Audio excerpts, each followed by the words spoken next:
Salve, pessoal! Vamos analisar hoje o resultado trimestral que a WEG apresentou.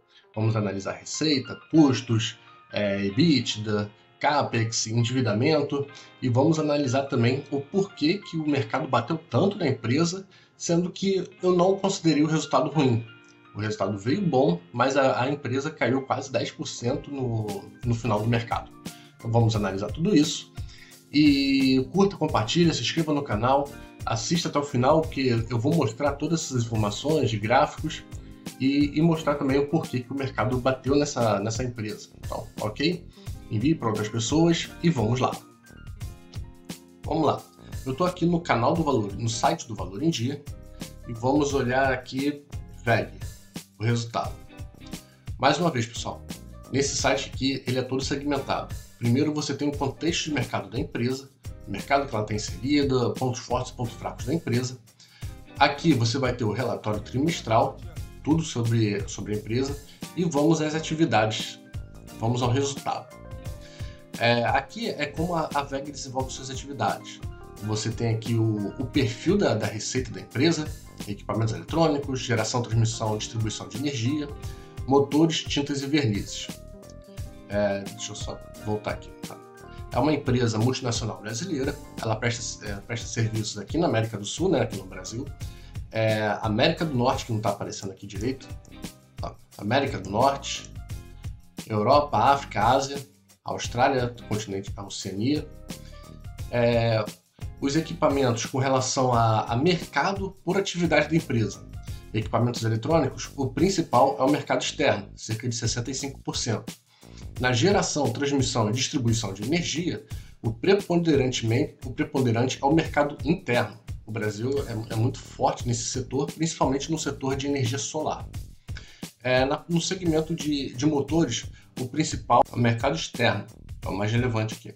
Se a gente for para tintas e vernizes, de longe o mercado interno é o mais relevante. Vamos seguir. Agora vamos para a receita. Nós temos aqui receita, custos, a lucratividade e a receita por mercado.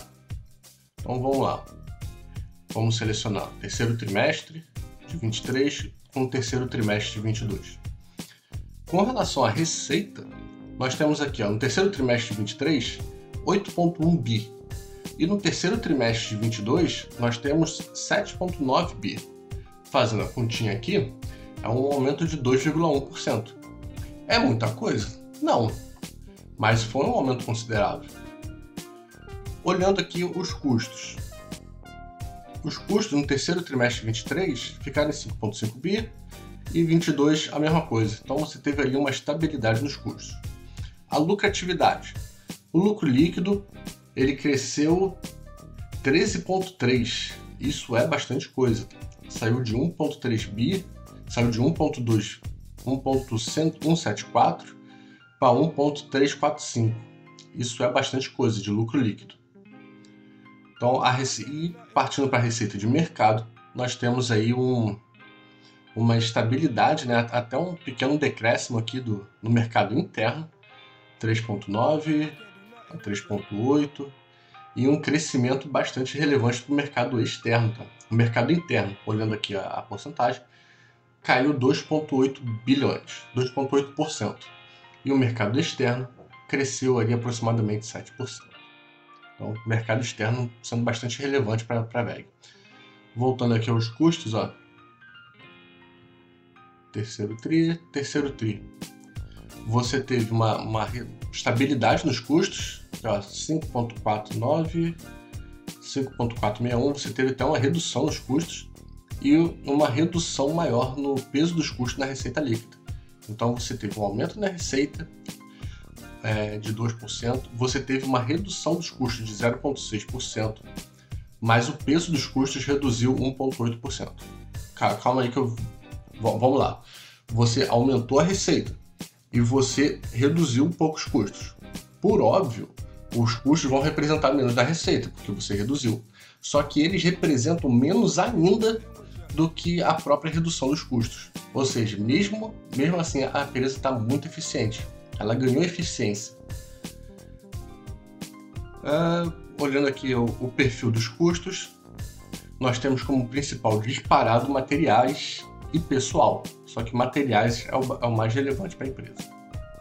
Nós falamos de eficiência operacional e estamos aqui com o nosso EBIT e EBITDA. Mais uma vez, sempre lembrando, pessoal, que EBITDA é a capacidade que a empresa tem de gerar caixa com a sua atividade.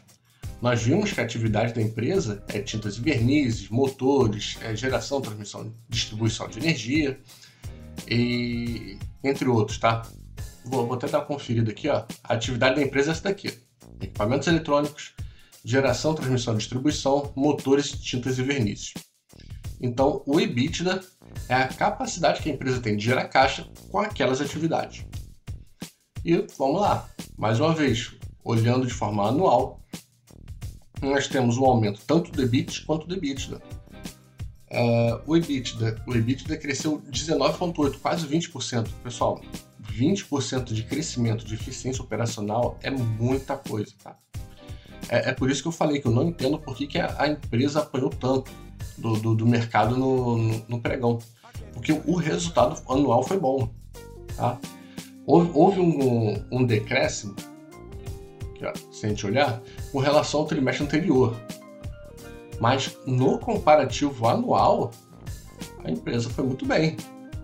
Você teve um aumento da eficiência operacional do EBITDA. Olhando aqui as margens. A margem bruta cresceu. A margem bruta é a relação do lucro bruto com a receita. É o quanto que da receita a empresa consegue tirar a lucratividade bruta dela. A margem EBIT cresceu, a margem EBITDA cresceu, a margem líquida cresceu.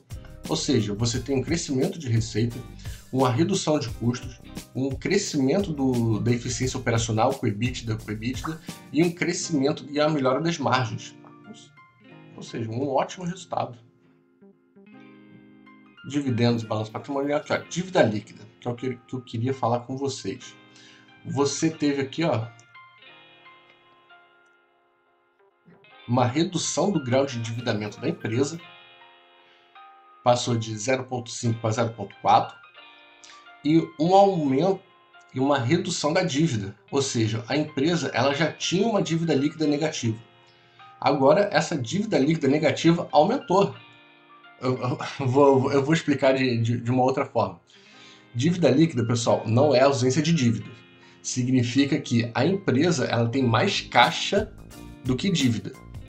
Então você tem... É porque o cálculo é feito da seguinte forma. Você tem a dívida bruta, você retira o caixa, sobra a dívida líquida. Se a dívida líquida é negativa, significa que você tem uma dívida bruta e o caixa ele é muito maior do que a dívida bruta. Ou seja, a dívida líquida é negativa. O fato dessa dívida líquida negativa ter ido de menos 0,3 bi para menos 2,9 bi, significa que a empresa aumentou muito o seu caixa. Ela aumentou o caixa e reduziu o grau de endividamento. Ou seja, é um resultado muito bom mesmo.